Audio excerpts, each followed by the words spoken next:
Welcome to our special coverage of the APEC Economic Leaders Meeting. I'm Zhong Shi. I'm Wang Mengmang. The Republic of Korea is preparing to host world leaders from the Asia-Pacific Economic Cooperation Meeting from Friday to Saturday. Chinese President Xi Jinping has left Beijing for the 32nd APEC Economic Leaders Meeting and a state visit to the ROK at the invitation of President Lee Jae-myung. And this year, the APEC meeting will be held under the theme of building a sustainable tomorrow, centered on the three pillars: connect, innovate, and prosper. The grand gathering in the ROK will also cap intensive policy discussions and initiatives across APEC, ranging from advancing digital and AI cooperation to addressing demographic changes. All right, now for the latest, let's go live to our reporter Zhao Yunfei, who's been following the latest for us at the airport in Busan, the Republic of Korea. Good to see you there, Yunfei. President Xi is expected to arrive at Busan later in the day. What's the atmosphere like where you are? Hey there, Mama and Zhong Shi. We're here at the Gyeongju Air Base, and this is the airport that is a military plus civilian airport. And this is also the place where the Chinese President Xi Jinping will kick off his state visit to the Republic of Korea. And we are here standby waiting, and the Chinese president could arrive and touch down at this place behind me anytime from now. So this is a very important event for the host country. The Republic of Korea has attached great importance to the Chinese president's arrival. Behind me, I can see the people are preparing for the Chinese leader's arrival. As you mentioned, President Xi is here to attend the 32nd APEC Economic Leaders Meeting, and he will also host a series of bilateral events. And among them, there is one event with U.S. President Donald Trump, where the Chinese Foreign Ministry has often reiterated its statement that China has been always committed to long-term communication with the United States for the sake and benefits of mutual respect and the mutual benefits of the both two countries. In addition to the U.S. President, President Xi certainly will also meet with Korea's ROK President Lee Jae-myung, and this is also the first meeting since President Lee took office. China has also attached great importance to its neighboring countries, so certainly this state visit will also pave the way for the development of both two nations. Yunfei, we know the 32nd APEC Economic Leaders Meeting is set to take place in Gyeongju, where key sideline events such as the APEC CEO Summit is underway. What more can you tell us about that? Well, Zhong Shi, this airport is actually not far from Gyeongju. This is basically 1 hour drive from Gyeongju, and that is the place where it's the host city of the APEC this year. It's also a beautiful Asian city. So certainly leaders of the Asia Pacific will gather at Gyeongju to attend the event. President Xi is expecting to deliver an important speech at the event, and we're expecting to see China's new commitment to the development of the dynamic Asia Pacific. Now underway, as you mentioned, is the APEC CEO Summit. Certainly a lot of the people at the summit mentioned about how artificial intelligence can further boost the technology. It has become a very popular, let's say, a news theme for this year's APEC, especially when it comes to the CEO Summit. Also, from China's perspective, China has also attached its importance to the development of technology, especially in the 15th five-year plan. So certainly this is also a great opportunity for China to emerge into the world and for China to once again propose a new commitment to the development in the dynamic region. Back to you. All right. Thanks so much, Yunfei, for that update. As we mentioned just now, the APEC CEO Summit is underway in Gyeongju. Throughout the week, business leaders, innovators, and senior economic leaders will tackle issues from emerging industries to sustainability and global trade. Huang Fei reports from Gyeongju. From artificial intelligence to clean energy and digital transformation, this year's APEC CEO Summit is shaping the future of trade, technology, and sustainability. Economic leaders are exploring how to harness new technologies and build more resilient supply chains. They'll also exchange insights on helping small businesses and the future generation. Organizers say behind the big ideas are hands-on projects with real-world impact. There are hundreds of projects built on technical issues. So, for example, how do you increase the productivity of a farm? What can we learn from each other? How do you implement new technologies? How are you using it? And people learn from that and they appreciate it. But the biggest spotlight will be the trade relations between China and the U.S. Both sides have expressed cautious optimism after months of trade talks. Some businesses say they are confident in overcoming policy barriers. There's some problems in geopolitics, but what we should do is to make better tools, better models or algorithms, also better chips. We are doing better. In my opinion, we should cooperate.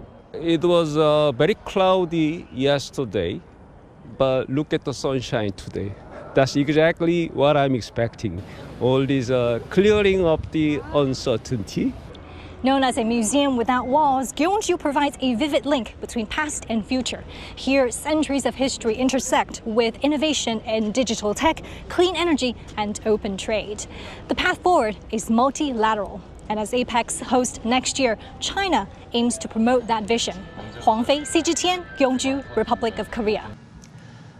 Ahead of this year's APEC Economic Leaders Meeting, CGTN's Mary Lu sat down with Eduardo Pedrosa in his first year as Executive Director of the APEC Secretariat in Singapore. Pedrosa highlighted APEC's forward-looking agenda and discussed how artificial intelligence can help expand access and improve efficiency in public services. APEC as an organization has been a long champion for free trade and regional economic integration. How do you see APEC's role evolve going forward in the current geopolitical environment? Well, I think you hit the real key word in your question, going forward. This is something that APEC really looks towards, the future. We have our Putrajaya Vision 2040, which calls for an open, dynamic, resilient, peaceful Asia-Pacific region. If you think about what APEC has achieved this year, it's probably something no other organization in the whole world has managed to achieve. We brought together 21 APEC trade ministers, and they agreed on a consensus statement where everyone agreed on what we should do, what we can work on together. So one is the supply chain resilience. I think we learned over COVID how important supply chain resilience is to each of our economies. Another point which I think really is very apropos of your question is that everybody agreed on the need to reform the multilateral trading system. We didn't say get rid of it, we said that it needed reform. So what does that reform mean? It's a forward-looking work program. What can we do to make sure that the rules of the road are most appropriate for the modern-day economy? How do you see China contribute more to multilateral international organizations like APEC? Well, it's a very exciting time. China will take on the reins of APEC next year.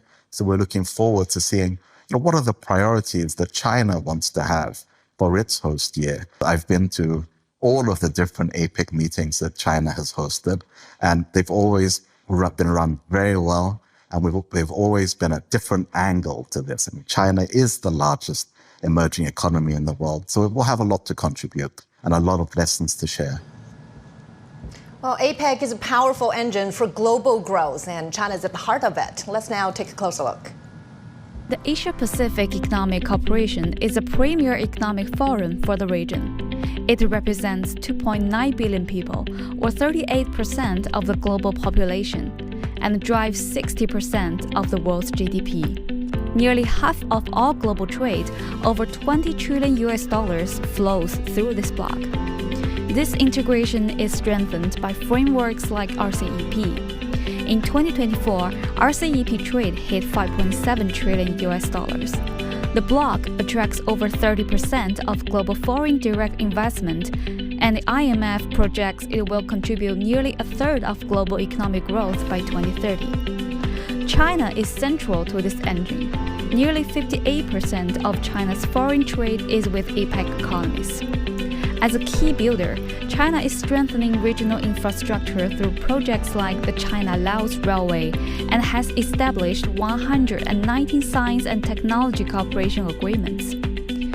Through platforms like the China-ASEAN Expo, cooperation is shifting from simple trade to full-chain innovation. Ultimately, with initiatives from Peru's Chansi Port to electric bus systems in Latin America, China is actively contributing to a more sustainable and inclusive future for the entire Asia-Pacific. And now let's hear some expert analysis. And joining us here in the studio are Professor Zhang Gung from the University of International Business and Economics and Professor Wang Xinsong from Beijing Normal University. Great to have you both on our program. So let's talk about this. Professor Wang, APEC has been a cornerstone of economic cooperation in the Asia-Pacific for over 3 decades now, bringing together some of the world's largest and most diverse economies. What would you say are the core roles that APEC has been playing in facilitating trade and investment cooperation in the region, and also how does it shape regional prosperity? First of all, I think APEC has played a very critical role since 31 years ago when it was founded by promoting free trade and facilitating investments. And if we talk about the tariff rates, it dropped from 51% when APEC was founded to now on average 5%. So that's a very huge accomplishment if you consider that more than 50% of the world's trade and GDP were contributed by the APEC members.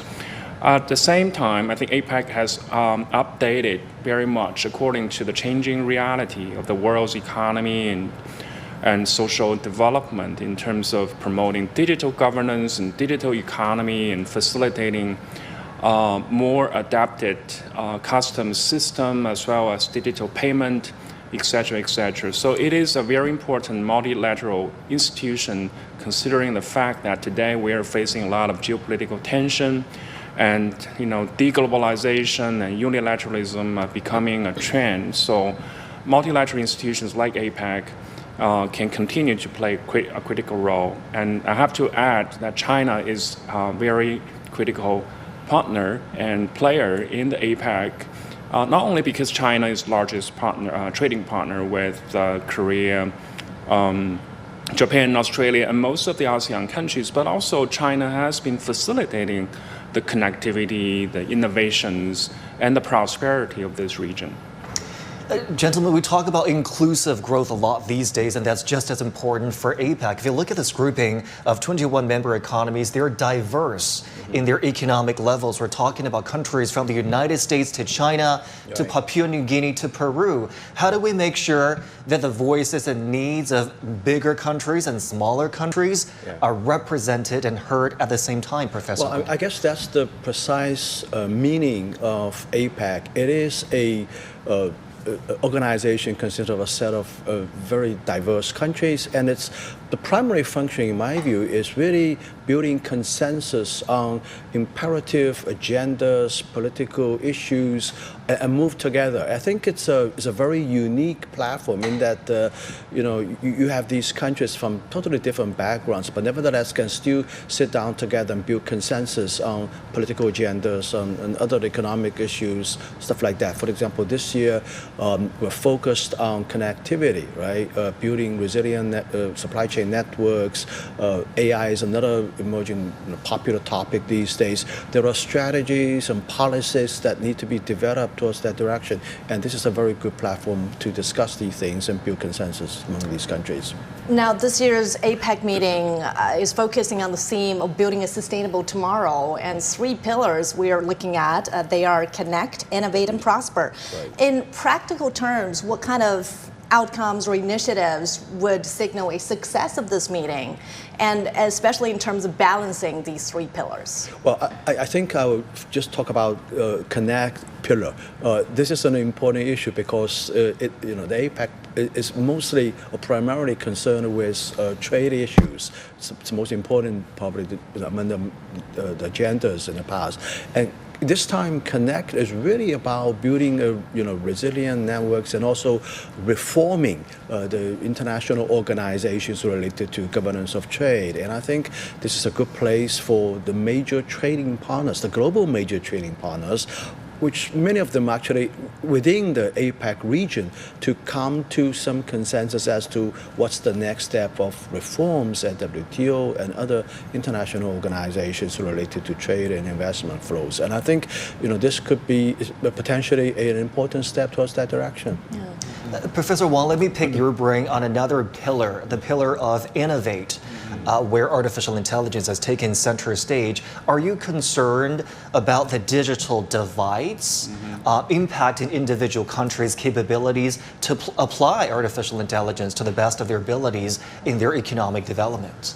Yeah, that's an excellent question. And obviously, if you think about the types of countries, members of the APEC, we're talking about a wide range of countries in terms of socio-economic statuses. And so we have AI powers like the United States, like China, ROK, Japan, and so forth. But we also have countries, smaller countries, that are still struggling in catching up with the digital literacy and facilities and devices, equipments, and all that in terms of AI development. So bridging the gap between the haves and have-nots in terms of AI innovation is very important, and that's what I think this year's APEC is going to be very important in talking about issues of how the countries with better innovative capacity can help out the less able nations in terms of building their helping them improve their facilities and infrastructure. But more importantly, I think institutional capacity is also very important. So training sessions for public service bureaucrats is very important so that they understand the issues at stake of AI development. They also have more knowledge about how to use AI in their daily governance experiences and practices.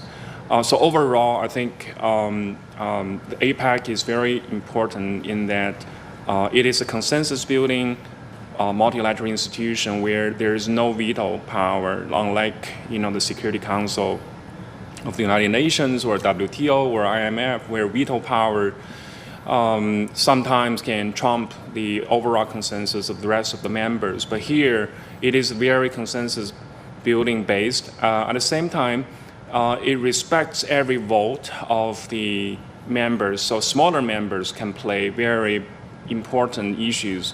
For example, the initial open and free trade rules were designed in Indonesia, and it was called Boger's rules. And then it was updated later in Malaysia. So you can tell that smaller countries and powers usually are not able to play very critical roles in global affairs. But here at APEC, everybody's equal. All right, gentlemen, appreciate your insight and your expertise. Do stay with us on our special coverage. We're going to head for a short break now. Stay with us.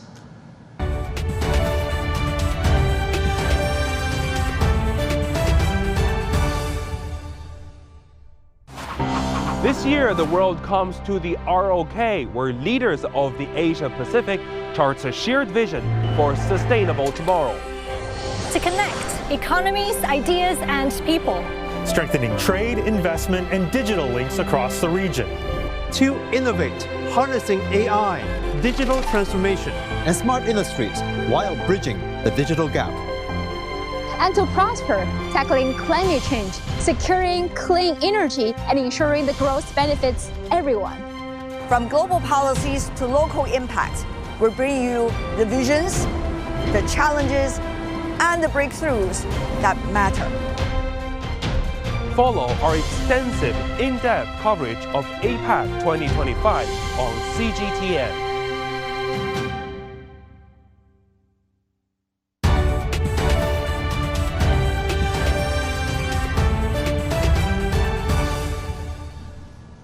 Asia-Pacific leaders will gather in Gyeongju in the Republic of Korea to attend the 32nd APEC meeting. This year's event will focus on three key priorities: connect, innovate, and prosper. Our reporter Yang Cheng-xi has the detail now from Gyeongju.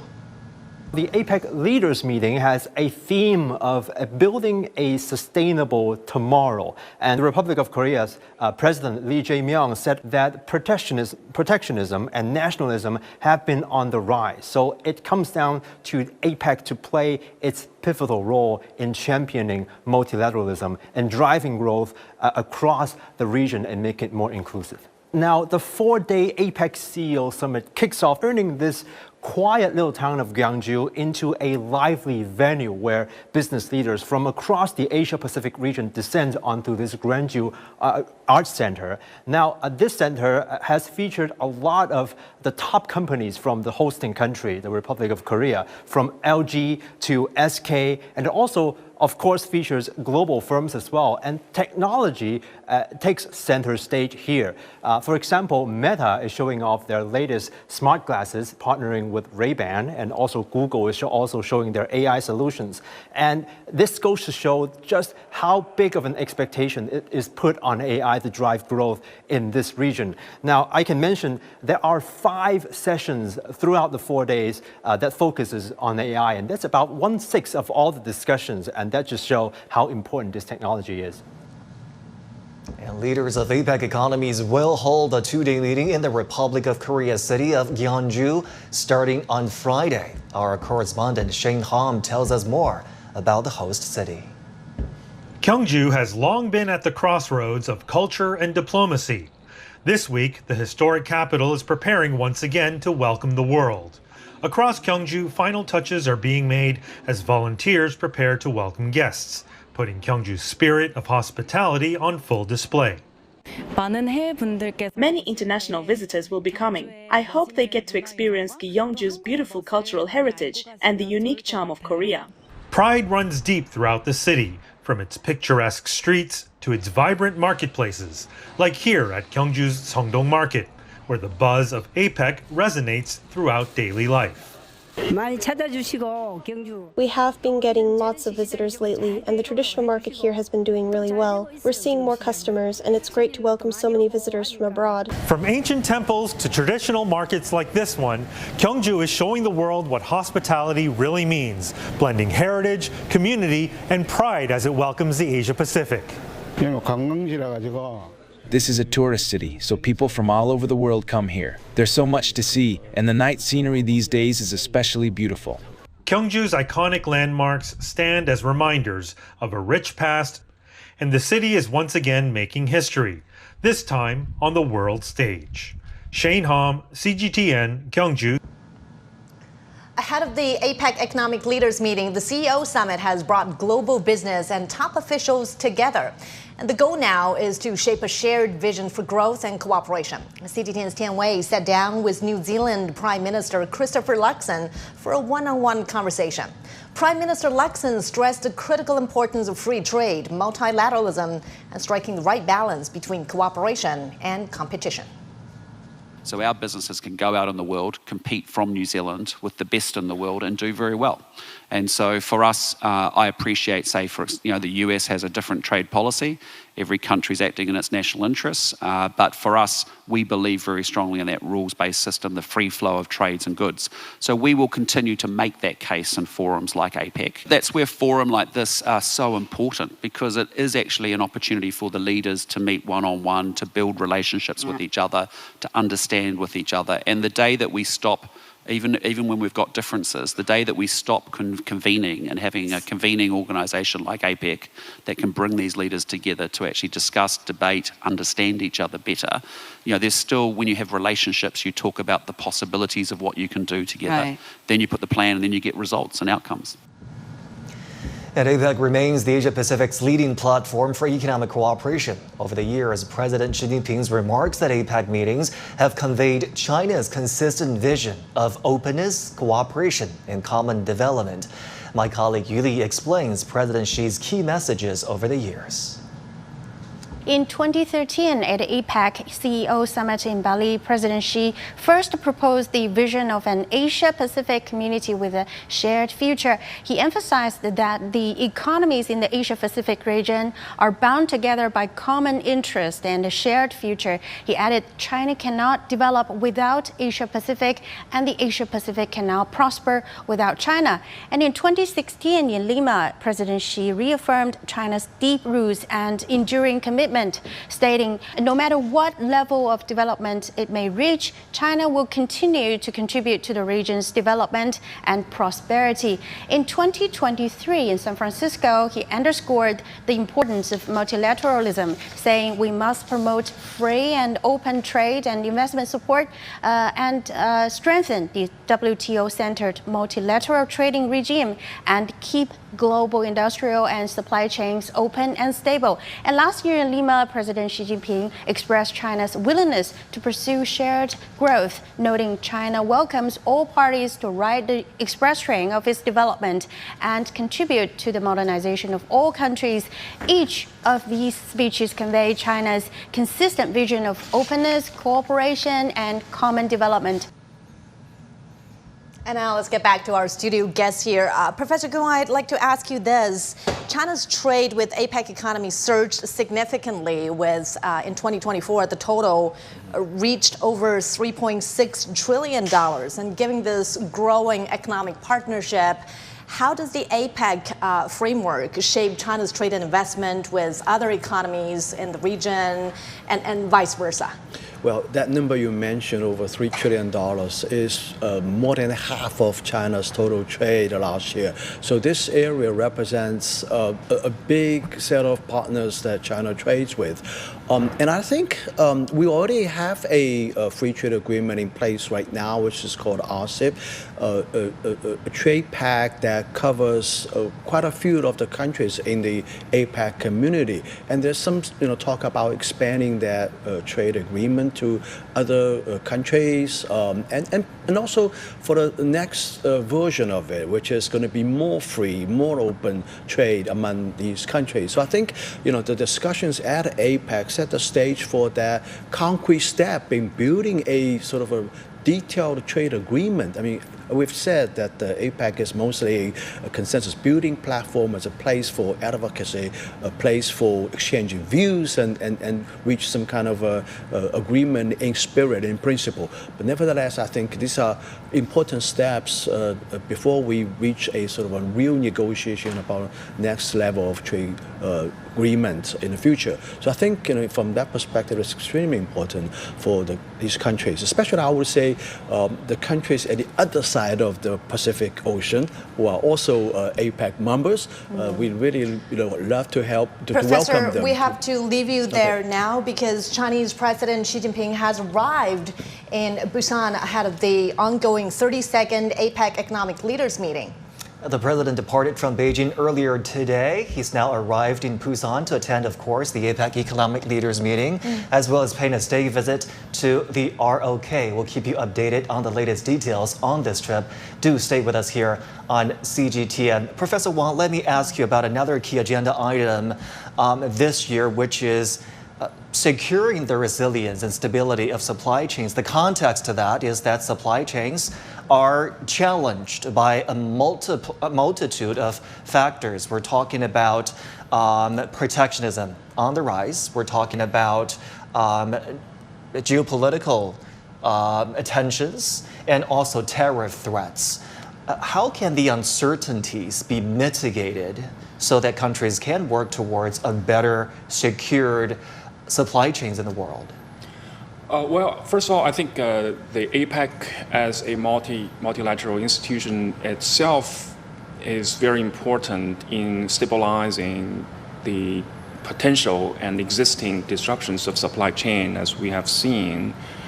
Because if the world's leaders coming from both the developed and emerging economies as well as developing economies can sit down together at the end of the day to talk about the problems we're facing, that's more than important in order to resolve and reconcile the conflicts.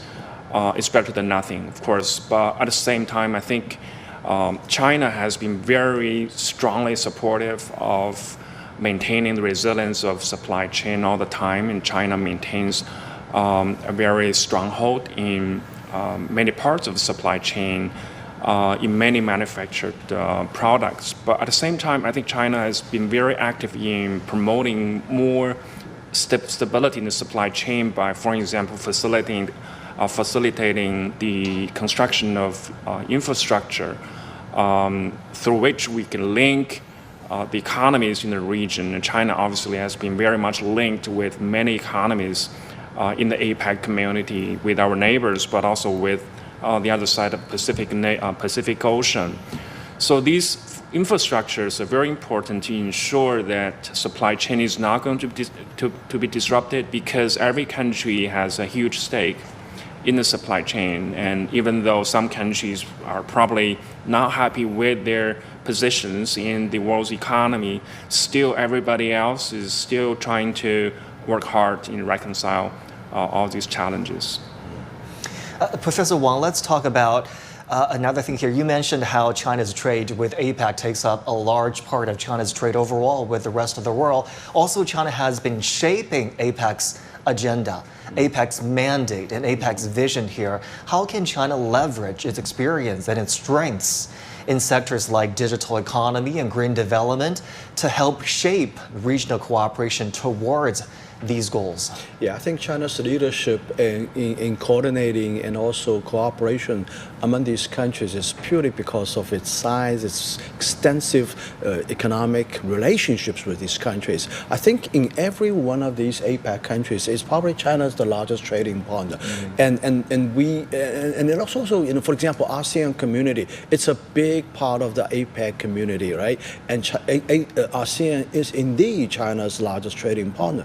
Has been for quite a few years, excuse me, for quite a few years up until now. So I think, you know, with China's extensive relationships with these countries, at the economic level, at a historical level, at a cultural level, in all aspects, and China is able to leverage these connections and build consensus in these dialogues and discussions with these countries, and build some consensus that can be pushed at the APEC forum. And so I think it's in that sense that China can play a leadership role in promoting important agendas at APEC. Right. Let's also talk about the bilateral trade between China and the ROK, because it's seen a massive growth in trade, increasing almost 60-fold over the past 3 decades. Now, let's now get some pictures from Busan. Chinese President Xi Jinping has arrived in the ROK ahead of the 32nd APEC Economic Leaders Meeting. And we're looking at pictures now. So just now we were talking about this massive increase in trade between China and the Republic of Korea. What's been the driving forces behind this increase, and how does it facilitate regional economic integration? Well, I think conventionally ROK and China, in terms of their manufacturing capacity, has very much been complementary to each other. You know, ROK featured very much in more advanced manufacturing and production of components, especially intermediate components for the endpoint manufacturing. And China also had very strong manufacturing capacity that needed all these intermediate components from ROK. However, in recent years, I think after China has upgraded its manufacturing capacity, the complementarity between ROK and China has been gradually shifting to more cooperation.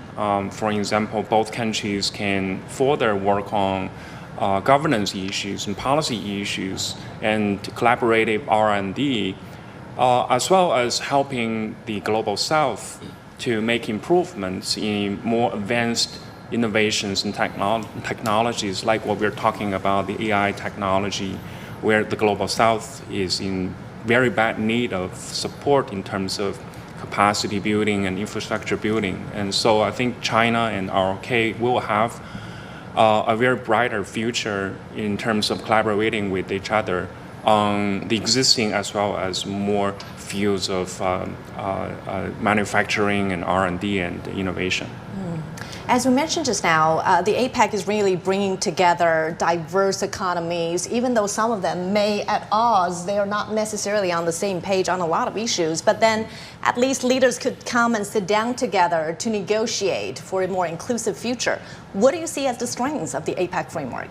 Yeah, well, I think, as you pointed out, countries may have different interests, they have different policies, but nevertheless, I think APEC is indeed a platform to build some least common denominator consensus. And I think after all, the trade relationships, economic cooperations are driving a lot of the political agendas.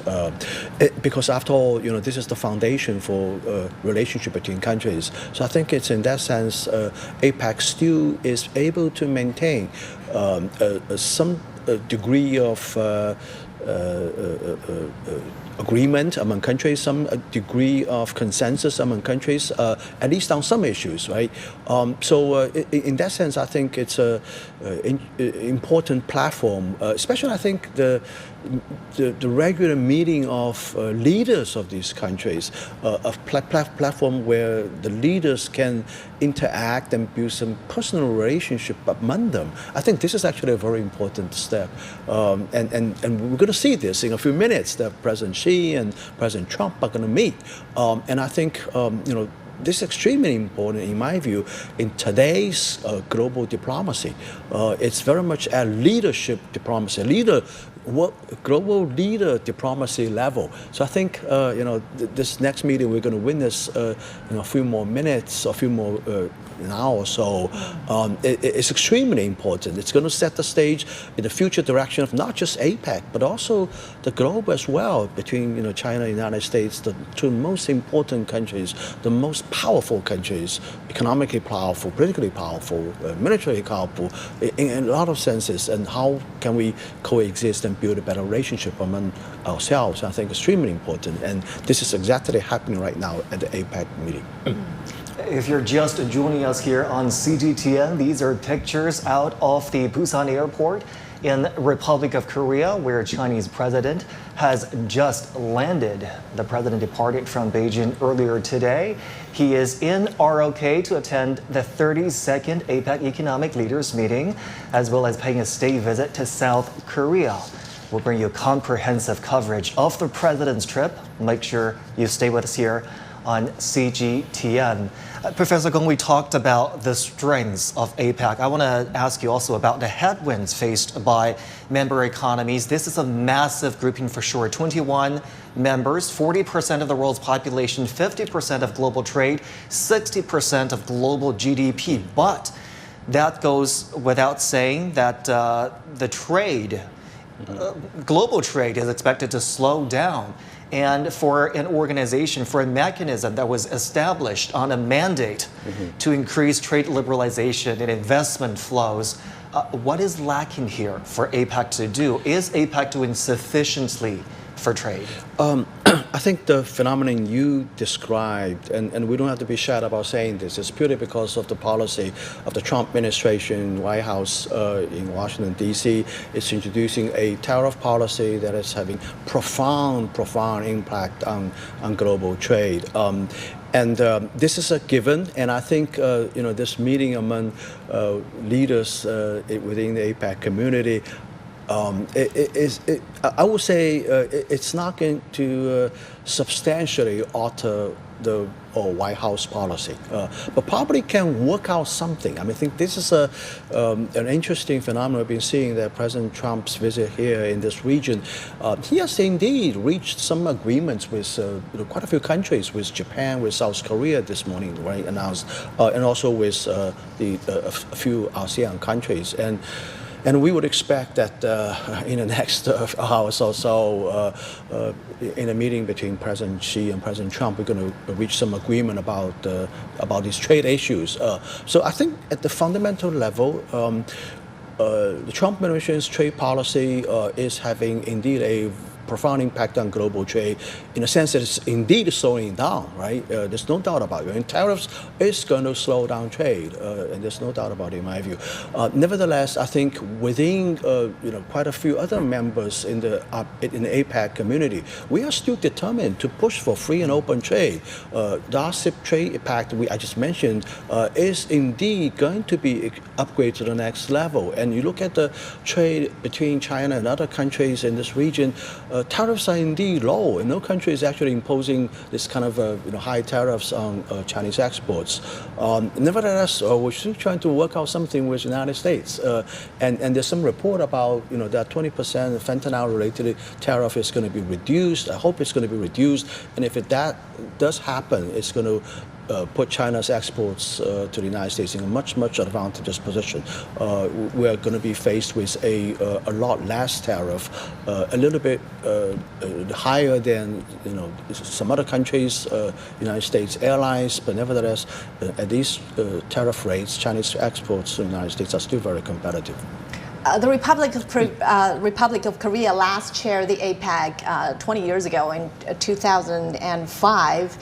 And now, as the host nation, how does the country position itself in regional trade and investment, and how does it navigate through the challenges posed by, the tariff wars and disruptions to the supply chains as a result of the Trump administration policies? Obviously, I think ROK's economy is very much outward-looking. Traditionally has been relying very much on exports. Obviously, its manufacturing capacity has been very strong as well. But as the economy has been globalized, and Korea has no choice but to be integrated into the regional as well as global economic structure. So any disruption or instability or uncertainty in the global trade system is going to be a very damaging to the ROK's economy. So I think if you look at the past few years, ROK government has been very active in promoting multilateral forums through which more negotiations can happen. And ROK has also been very active in using those forums to shape the global agenda and norms.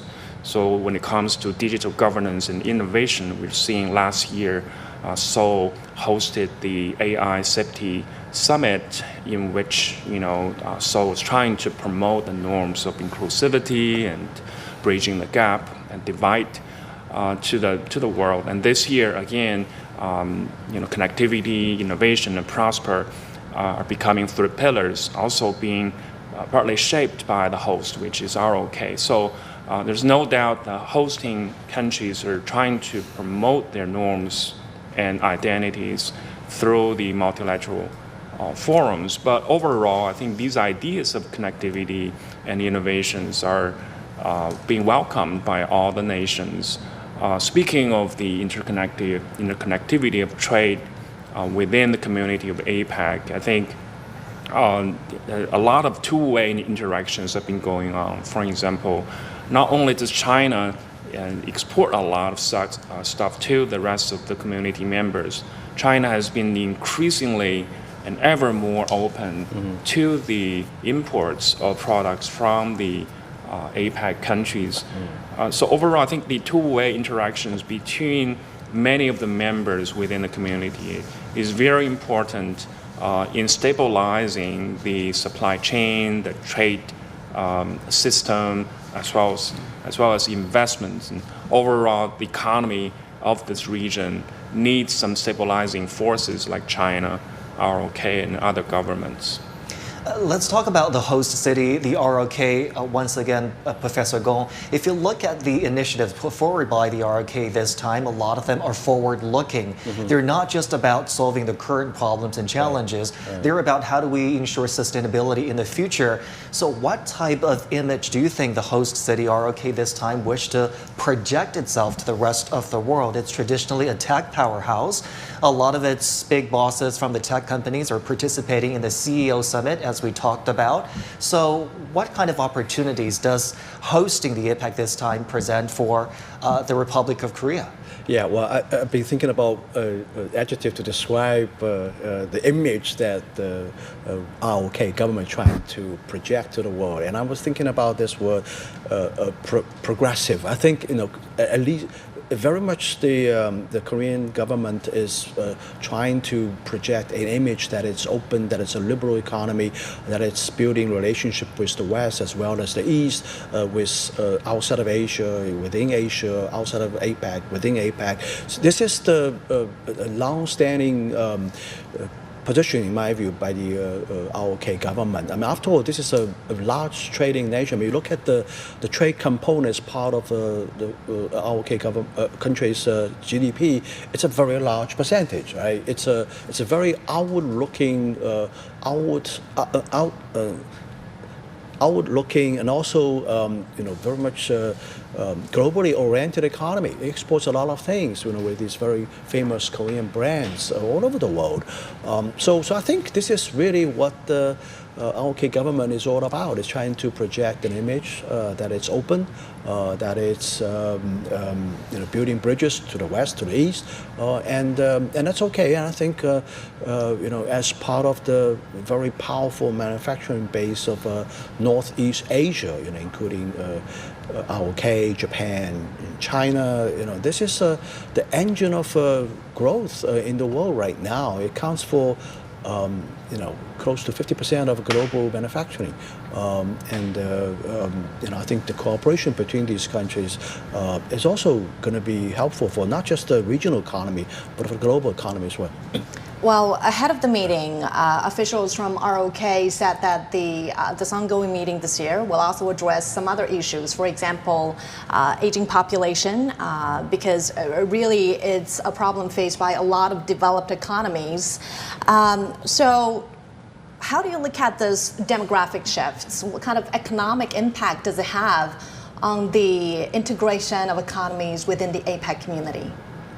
Yeah, I think you made a right point by saying that many APEC countries within the community share many similarities in terms of socio-economic challenges. And obviously aging is a very overwhelming issue. Right. Professor, let me just jump in here. As we're watching pictures from Busan airport, Chinese President Xi Jinping has arrived there ahead of the APEC Economic Leaders Meeting. And the guards of honor and the welcoming crowd are standing by as we await to see the president stepping out of the cabin. And on this three-day trip, the Chinese president will attend the 32nd APEC Economic Leaders Meeting. He will also take the time to pay a state visit to the Republic of Korea. The Republic of Korea is preparing to host world leaders from the Asia-Pacific Economic Cooperation from Friday to Saturday. This year, the meeting will be held under the theme of building a sustainable tomorrow. And as we mentioned just now, 3 pillars are supporting this initiative: connect, innovate, and prosper. The grand gathering in the ROK will also cap intensive policy discussions and initiatives across APEC, ranging from advancing digital and AI cooperation to addressing demographic changes. Chinese Foreign Ministry has earlier said that APEC is the most important economic cooperation mechanism in the Asia-Pacific region. And President Xi's attendance? Chinese President Xi Jinping has stepped out of the cabin as he arrives in Busan, ROK, to attend the APEC Economic Leaders Meeting this year. A very busy schedule there for the Chinese president, who has now landed in Busan. He will be meeting with other world leaders as well as paying a state visit to the Republic of Korea. We'll stop on top of every development in the president's agenda right here on CGTN. Right. Well, Professor Wang, let's continue our discussion just now about this demographic shift and what kind of impact will it have on developed economies as well as some developing economies within the APEC community. Right. Yes, I think aging is a very overwhelming issue in many economies within the APEC community. So there have already been many deliberation sessions over the possibility of coming up with more policy options. For example, building a stronger safety net and more inclusive social welfare system, and sharing the experience with each other in terms of how to support the aging population. But in the digital time, I think age obviously matters, but it now matters less than before because technologies can help the elders to boost their productivity even, and particularly if we consider that the health conditions have improved the life expectancy across the board in the world. So that means a lot of productivity is going to be digged out by technology. So AI, for example, can assist the elders to continue their careers, and especially after accumulating a lot of career experiences and practices. So with the assistance of AI and technology, the aging problem can be lessened instead of being exacerbated. So that's how I see that the APEC sessions, like we're watching in the next 2 days, are going to deliberate on policy options of how countries can work together with similar options and policy plans to help out with the aging challenges. And ROK being the host of this year's APEC is very important because aging obviously is a very important issue in the country. So we're looking forward to more policy options coming out of this year's meeting. Yeah. Professor Gong, when many countries examine their own demographic shifts, they look at aging, low birth rates, and the power, the prevalence of AI together, which will have a combined impact on jobs and industries. So help us understand your assessment of these multiple factors coming into play together. How will they impact a country's decision-making and policy shifts? Well, I think these are all common issues associated with countries that are becoming more and more developed, including countries like Republic of Korea and China as well. These are big challenges, but I think I totally agree with Professor Wang that from a labor supplies perspective, the aging problem, the shrinking labor supply force in an economy is going to be mitigated in a sense by application of AI technologies. We're already seeing this very clearly. I think the challenge is to how to deal with an income distribution problem. In other words, AI is indeed going to replace a lot of jobs, and I would argue that return on capital is probably going to be growing a lot faster than return on labor, and there's a set of the labor force that's going to be left behind. How to address that, how to help them, how to transition them to other career paths, other opportunities as the economy is being structurally changing towards more of an AI-dominated economy. So I think that's a big challenge. Another thing associated with that, in a sense, is the lack of aggregate demand. I mean, you look at all of these highly developed countries with an aging problem, and one issue that is invariable across these economies is the slow-down demand. You look at Japan, you look at other countries that are very much like this. How to stimulate demand, how to increase consumption from an aging population. That's a big challenge. I think that needs policy initiatives from the government. The market itself is not going to take care of itself. And I think we are a little bit lucky because China has a tradition of strong government economic policies, and I don't think that our government is going to stand by doing nothing about this problem. So I think as we move forward, there will be policy discussions about these issues. Gentlemen, as we start right there, Chinese President Xi Jinping has arrived in Busan to attend the APEC Economic Leaders Meeting. What are some of the key items you're watching out for as global leaders are going to discuss ways to build a more sustainable tomorrow? I think it goes without saying that in today's world, where uncertainty is a very large phenomenon, I think everybody is looking for some kind of certainty out of this year's multilateral meeting. I think with President Xi Jinping present at the meeting, China is going to showcase to the rest of the world that China will continue to be a stabilizing force instead of a destabilizing force. China will continue to play a critical role in facilitating, promoting supply chain stability, in facilitating free and open trade, and after all, in promoting globalization, because that's what most of the countries in the world are still in need for their development and prosperity. Professor Gong, your thoughts on this also? Well, my focus would be laser focused on the meeting between the two presidents. I think this is the most important meeting, the most consequential meeting as we move into the new era. I think this relationship is indeed going to be very different from the relationship during President Trump's first administration. You can, noticeably see that Washington's policy has been changing compared to the Trump's first administration. And I'm starting to see some conciliatory voices from Washington. And I think indeed President Trump's approach to China is indeed quite conciliatory.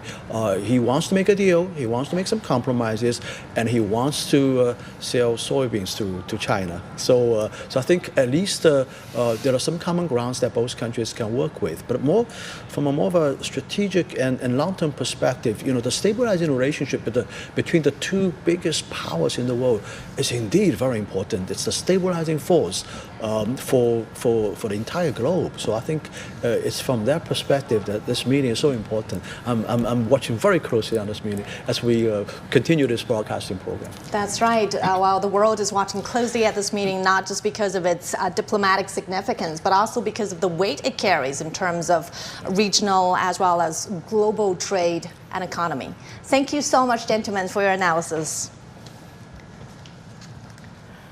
Well, it seems that we're going to have more questions to our guests now. Talking about the items that we're watching out for of this ongoing APEC meeting, Professor Wang, your thoughts on a possible framework going forward? Because in previous meetings, a lot of the times global leaders will endorse a big plan to the community to move forward with adaptations to changing global situations. Mm-hmm. Yeah, I think we've talked about some abstract ideas of how APEC is going to continue to be a stabilizing force. But more specifically, I think there are many technical issues that can still be wiped out. For example, institutionally, if we are going to facilitate trade, then all the countries within the APEC community still have different institutions in terms of customs clearance systems and digital payment systems. So all these issues are still creating barriers for traders and commodity carriers across countries. So I think this is exactly the platform and opportunity for all the country governments as well as CEOs of corporations to further talk about wiping out the existing barriers to facilitate more trade and investments. Yeah. Thank you so much, gentlemen, for your insights. And that wraps up our coverage for this hour. CGTN will keep you posted on the Chinese president's trip to the Republic of Korea. Make sure you do stay with us right here on CGTN. I'm Zhong Shi. I'm Wang Womang. I'll see you soon.